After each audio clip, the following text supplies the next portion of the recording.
এটা হচ্ছে কি আমাদের 12 volt 150 ampere battery charger, automatic auto cut. এই যে রেড লাইটটা চলছে এটা হচ্ছে বুস্ট চার্জিংয়ের ইন্ডিকেটার। এটা ইন্ডিকেট করছে যে বুস্ট চার্জিং হচ্ছে। আমাদের যখন ব্যাটারি ডাউন হয় তখন বুস্ট চার্জিং নেয়, নর্মাল যখন ব্যাটারি চার্জ নেয় তখন ফ্লোর চার্জিং।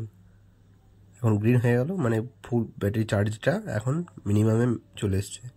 মেন লাইন আর ফ্লোর লাইট, দুটো লাইট জ্বলছে। একটু আগে জ্বলছিল রেড লাইটটা, এটা মানে বুস্টিং লাইট। এটা বুস্ট চার্জিংয়ের জন্য আমাদের ব্যাটারি ফুল চার্জ আছে, ওর জন্য ফ্লোরটা চলে এসছে। এটা আমাদের 150 এমএর ব্যাটারিটা, 12 ভোল্ট 150 এমএর ব্যাটারি। এটা অটোমেটিক অটো কাট চার্জার, এসএমপিএস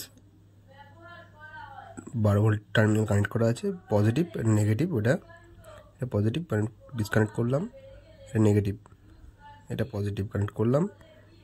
এটা কোনো ফায়ারিং ফ্ল্যাকচুয়েট কোনো প্রবলেম হয় না।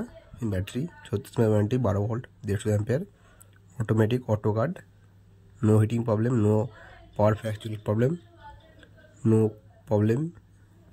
Heavy charger, fast charging, normal auto cut. এগুলো এক্সট্রা পয়েন্ট দেওয়া আছে, এনওএনসি ইউএন ইন্ডিকেটার, এটা ফ্লোর চার্জিংয়ের ইন্ডিকেটার, এটা মেন ইন্ডিকেটার। খুব সুন্দর চার্জার। এটা অটোমেটিক কানেক্ট করা আছে, মেন পাওয়ার থেকে কানেক্ট করা আছে। এই যে এখান থেকে আমরা কানেক্ট করেছি র পাওয়ার থেকে আমরা মেন পাওয়ার থেকে এসএমপিএস থেকে 12 ভোল্ট আউটপুট, 10 অ্যাম্পিয়ার ম্যাক্সিমাম এর আউটপুট।